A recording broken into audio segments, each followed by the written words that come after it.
Okay, let's try to find out the d-electron configurations in case of the transition metal complexes. I want to tell you people here that the d-electron configurations are specifically associated with the d orbitals. So after splitting, what type of preferential filling is there in those sets of orbitals that will be there in the d-electron type of configurations.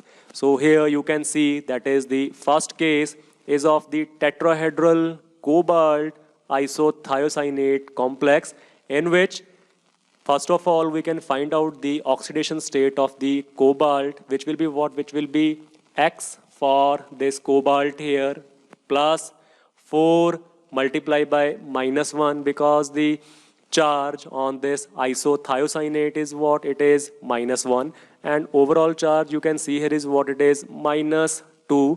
So calculating the value of X, which will come out to be +2 here, we can say that in this case, in this complex here, the cobalt is present in the +2 oxidation state.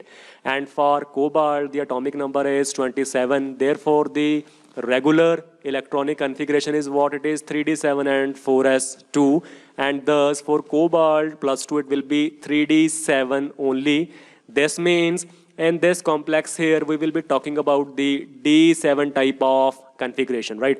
And then because we are interested here in the d-electron type of configurations, so we will check out the splitting in case of this orbital and then the preferential filling. After that only we can write down the exact d-electron configuration here, right? So because we already know that the tetrahedral complexes are always high spin, so the magnitude of splitting, I mean delta T, will be quite low here in such complexes, right?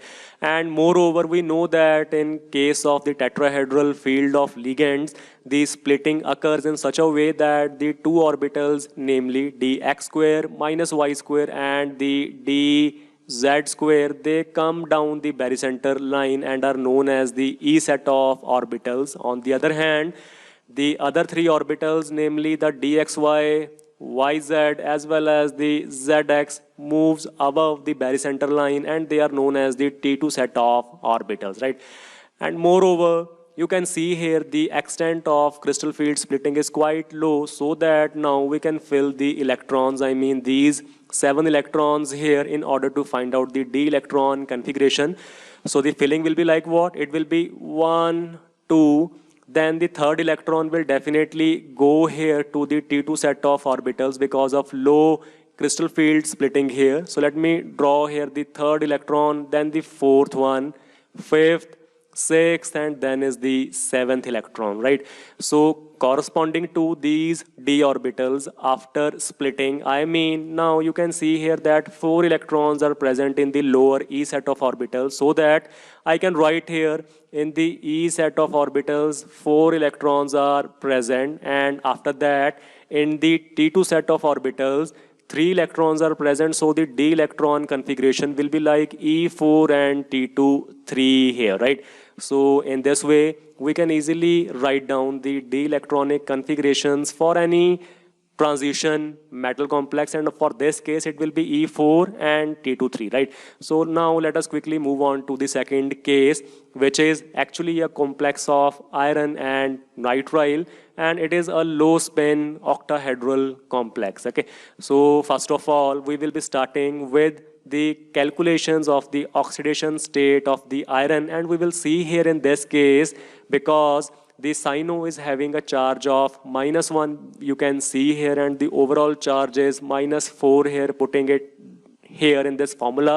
What we will get here is that the oxidation state of the iron will come out to be +2, so that the configuration that is initially was 3d6 and 4s2 because of 26 atomic number of iron, and in Fe +2 it will become what? It will become a 3d6. This means in this case we are talking about the d6 type of configuration, and because it is already mentioned here a low spin octahedral complex, so what we will doing here is that we will draw an energy level diagram in which the T2G set of orbitals will be present down the barycenter line and the EG set of orbitals will be present above the barycenter line, because we know that it is an octahedral field of ligands, right? And because it is already mentioned here that it is a low spin complex, so we will be showing here very high amount of splitting, very high magnitude of crystal field splitting, which you can see here. And now let us just try to fill these 6 electrons in this low spin octahedral complex of iron. So it will be like this here, the first electron, then comes the second one, the third, and now the fourth electron won't be going up here because of the high amount of crystal field splitting. It won't be going up, rather because in this case the delta O is quite high as compared to the pairing energy. So we can say here that because the pairing energy is low, so the electrons will prefer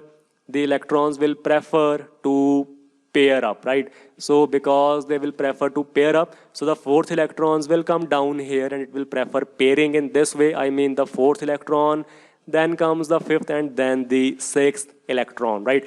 So you can see here 6 electrons are present in the lower T2G set of orbitals and no electron is there in the upper EG set of orbitals, so that finally we can write down here the d-electron configuration for this complex here. It will be what? It will be T2G, it will be T2G 6 here, and then EG0, right? So it is quite easy to write down these d-electron configurations if we know the proper type of splitting pattern, and also if we know that whether the complex will be a high spin complex or a low spin complex. And now this one here is for practice. You can see here it is saying that draw the energy level diagram for the complex of palladium and cyano, which is square planar and a diamagnetic type of complex in nature, and also show the d-electron configuration in this case, right? So before starting this, I want to draw your attention towards the splitting pattern in case of the square planar complexes. You can see here this is our normal square planar geometry in which the 4 ligands are present in this horizontal plane and they are surrounding the central metal ion, right? And now we all know that in case of the square planar type of crystal field of the ligands, the splitting pattern is something like this here. The splitting pattern is something like this, in which at the top, what type of orbitals are present? These are the high energy dx square minus y square orbitals. And then comes the dxy, after that dz square, and in the last, the low energy orbitals are what? These are the dxz and yz, right? And in our previous videos, we have discussed in great detail that why we observe this type of splitting pattern as far as the square planar complexes are concerned, right? So now, what will be the overall magnitude of crystal field splitting in case of these square planar complexes? We can say that the energy difference between the lowest, I mean these orbitals, and the highest, I mean these orbital here, will be what? Will be the delta sp, I mean the crystal field splitting in case of square planar complexes, right?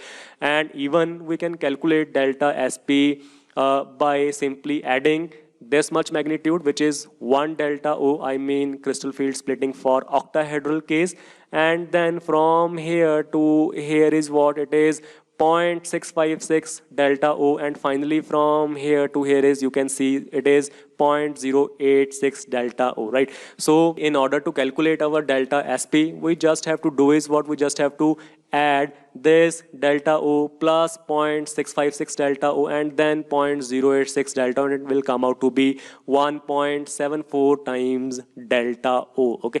Now, what is the meaning of this thing? It simply tells us that the magnitude of crystal field splitting in case of the square planar complexes is equal to 1.74 times the magnitude of crystal field splitting in case of the octahedral type of complexes. And no doubt it is quite high, or we can say here that delta SP is actually highest if we are considering the cases of octahedral, tetrahedral, or even the tetragonal types of geometries, right? And the second thing we can say here is that the delta Sp is greater than the pairing energy. And now because the pairing energy is quite less here, so definitely the electrons will prefer to pair up, resulting in the formation of low spin type of complexes. So we can write down here that the square planar type of complexes are usually the low spin type of complexes, as we used to say in case of the tetrahedral case that the tetrahedral complexes are usually of high spin. In the same way, we can write down here that the square planar complexes are usually low spin because of high magnitude of crystal field splitting, right? So now, coming back to our case of palladium and cyano, we will see here that the atomic number for palladium is 46, giving an electronic configuration of this type, I mean the regular electronic configuration. And now calculating the oxidation state of the palladium in this way, it will come out to be +2. So palladium +2 will be what? It will be krypton configuration, then 4d minus 2 electrons from here, and that will be what? That will be 8 electrons which are present in this 4d orbitals, right? So now here we are talking about the d8 type of configuration, and this pattern is coming from where? This pattern is coming from this diagram in which the splitting is like dxy/yz, then comes dz square, and then dxy, and finally the dx square minus y square, right?